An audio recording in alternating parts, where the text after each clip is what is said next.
We're about to watch a deathmatch from January 1997 between two fascinating characters. Laura Bad Company Herman, aka BahdKo, and Guillaume Jody, aka Galiu. BahdKo ran Doom2.net and hosted an archive of recorded deathmatches, along with psychological profiles of the main players in the Doom 2 scene, and a training manual for how to get better at multiplayer. Galiu was the reigning champion of head-to-head matches on Map 1, the map we're about to see.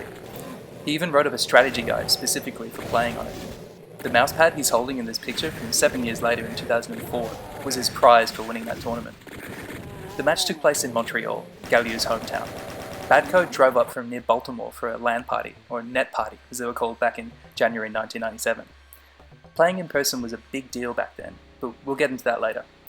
This match, along with all of the material written about the two players and the map they're playing on, forms a time capsule from a different era in gaming. It's 4:38 PM on a cold French-Canadian day, and it's just starting to get dark outside. There's frozen pizza in the oven. We're watching this match from the perspective of Galiu. He grabs the chain gun, goes to get the plasma rifle, misses it, gets thrown off balance, and then gets fragged by BahdKo with the BFG. And here we see him pause the game for a little bit. I'm pretty sure this has something to do with his bad mouse, which BahdKo described as mentally retarded. By the way, this isn't a video recording of the match, it's a demo, which means that all of both players' keystrokes and mouse movements got captured to a tiny file.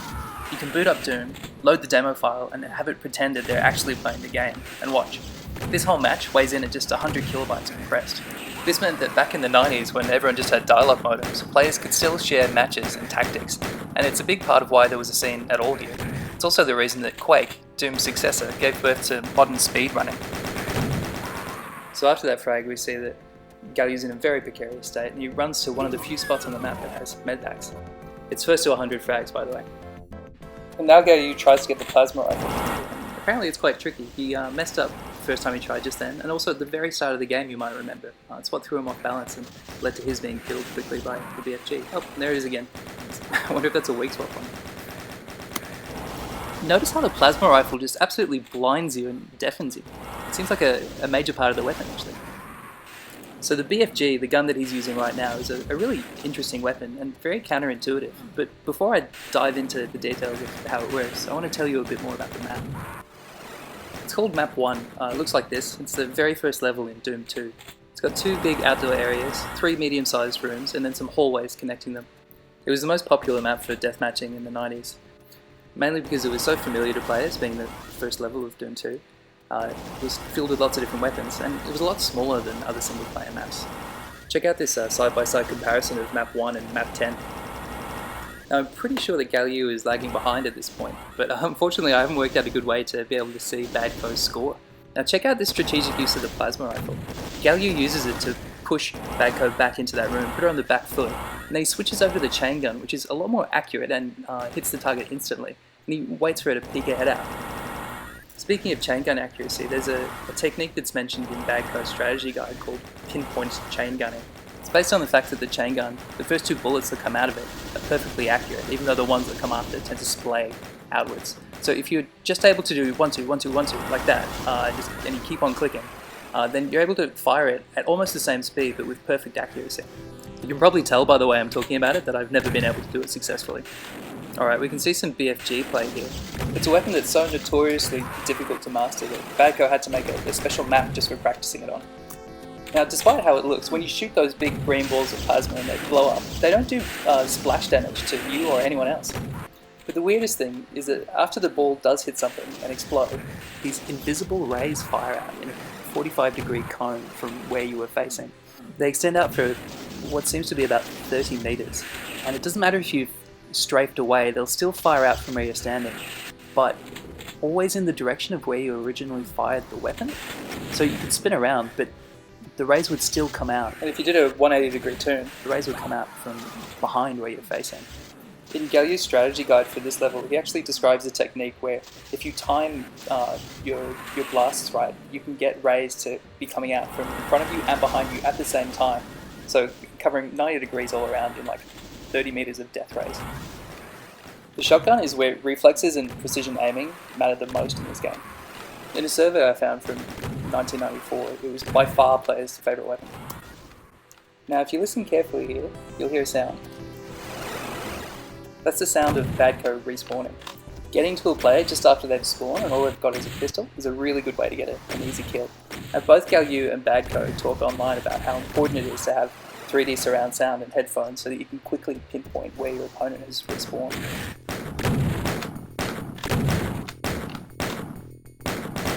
BahdKo says about Galiu, quote, "He's extremely good at getting the plasma, and this includes when he respawns in a spot in the hole facing away from the plasma room.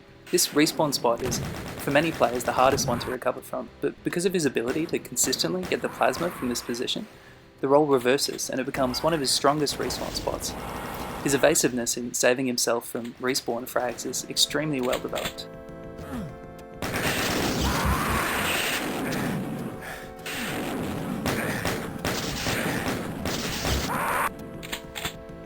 Apparently there's a way to make the blast of the BFG be silent so that players don't know that you've done it, and then you can pop out from behind some wall and hit them with those rays. Apparently it has something to do with hitting the use button at the same time as the blast hits the wall. Now let's watch another failed attempt at getting the plasma rifle, whoop, and then a successful one. Now for some reason he goes up here and opens a secret door at the outside. I have no idea why he decides to do that at this point, because in general he seems to really not like fighting outside. I'm not sure if you've noticed this, but the items aren't respawning. It seems like they didn't do that until a much later release, and then it was an optional flag that people could set on a server. I'm not sure if these guys preferred playing with it on or off, or it just wasn't available at the time that they were playing. Throughout this match we haven't seen much of the rocket launcher, which is kind of funny because it's such a big deal in Quake and the games that follow. I'd love to see some aggregate statistics over the demos that were recorded about it, and how many frags are with different guns on different maps, and even heat maps, you know, overlaid on top of the actual map. Now there's a bit of a lull here. It seems that BahdKo retreats or goes off to hide or camp or something. And Galiu's seemingly wondering where the hell she is. He kind of checks in on some unusual spots, takes a peek out the window to see if she's there, and then very narrowly misses her with a super shotgun blast. Gets her, looks like he's going to get a quick respawn frag as well. Oh, and there she is. Wonder if he'll make it a hat trick. But no, she's got the chain gun, she's pushing him back, playing quite defensively. When you're hit by the chain gun, you actually get pushed back a bit, and BahdKo on her website mentions a time when she was able to maneuver someone into an acid pit. Now, Galiu sees her move outside here, and he realizes that she's kind of switching up strategy and tactics. So he goes to grab the two weapons that are best for like outdoor long-range play. Either that, or he's just killing time while he's waiting for her to come back inside. Now if you watch here, you'll see they, just after she comes back, they manage to invisible ray each other in the hallway. Physical location in mid-space seems to really matter a lot to the competitive Doom 2 scene. When asked about her origin story in an interview, BahdKo said, "After playing the locals a while, I met up with Cruisin, who is known for being the best player in the Maryland, DC, Northern Virginia area. I called him a lot for games, and I knowingly ran up a number of couple $100 bills in the process. I had a job so I could pay them, and it was worth it to me. We recorded many games, and I learned a lot." At one point she even flies over to Norway to join in a net party, I guess because international phone bills would cost the earth, not to mention the lag. And when she's talking about Galiu, she says, "To the best of my knowledge, Galiu gained his advanced skills under Slasher and Burnout. And when I look up her profiles of those players, they're both from Montreal." One of my favourite features of this setup is that the corpses of each other just seem to stick around forever. You can see them on the ground there. I wonder what kind of psychological impact that has. These games are pretty long. You can see we're only about a third of the way through this one if we assume that Galiu's going to win and he's got a pretty consistent frag rate. They're kind of like endurance matches, both mentally and physically. Something to do with the one-on-one nature, I think.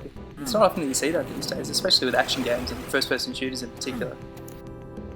But it's not like this is a huge tournament with lots of people watching. The winning wouldn't have been the only thing that mattered. They were probably both trying out different styles and techniques that they'd been thinking about or practicing separately. In the match notes for this game, she says, "One of the things about playing a really great player like Galiu is that even when you're playing him repeatedly and you feel like you're beginning to learn how he works, he is still somehow able to mess you up just as badly as ever. He discovers your tricks and makes you suffer for trying them.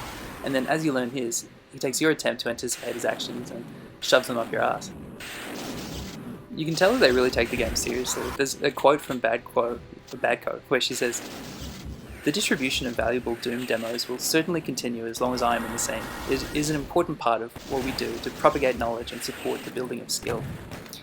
And later on, she says, "It's worth noting that a minority of the players from pre-1997 refused to record demos, reportedly to keep their tactics secret. This selfish decision has relegated them to obscurity in the Doom deathmatch scene of today." Something you might notice just there is that the shotgun was apparently like facing out into the open, but when Galiu fired it, it killed BahdKo.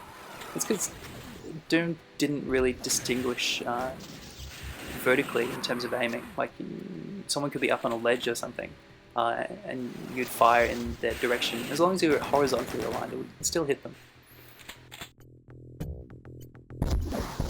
There's this fascinating new event that was held last year at a machine learning conference, which will be held in about a month from now again, called the Visual Doom AI competition. It's a tournament between bots, and the thing that makes it special is that they don't have privileged information about the game state. They can only see what's going on in the pixels that are coming out of the screen, kind of like how a player would. And for the main track of the tournament, it's played on levels that they haven't been able to see before, or like haven't been able to train on, which is quite different from the tournaments that used to happen between humans. I think the matches that the bots will play go for about 2 hours though, so they have plenty of time to build a layout of the map in their head, in the same way that a human would when playing a new map. But as far as I know, it's an unsolved problem in computer science. We don't know exactly how the human brain does it. We have a bunch of specialized hardware for mapping out regions that we walk through, apparently. And there were never very sophisticated bots for Doom. That kind of came along in the Quake era and then Unreal Tournament. The guy who made the Reaper bot for Quake went on to work on Unreal Tournament. I think he ended up being a lead programmer there. And similarly, there's another bot called the Omicron bot for Quake, and he got hired by John Carmack, who flew over from the Netherlands and became his, quote, right-hand man. But if you're going to check out any part of the Visual Doom AI competition, any of the videos released, I'd recommend this one called the Turing test, where they get you to try and distinguish between bots and humans just by watching their screen as they play. It's a pretty interesting exercise.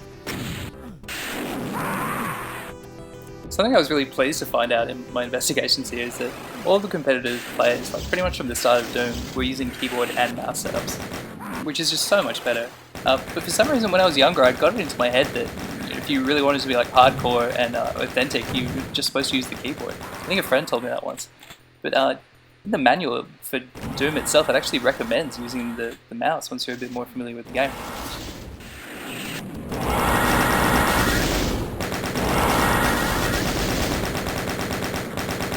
Man, I'm getting pretty tired. I think I might stop at the 50 frag mark and go and have a shower.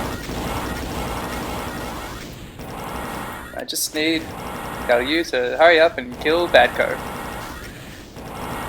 Come on, Galiu. Oh wow, alright. Last frag of the match was with a pistol. Thanks for watching.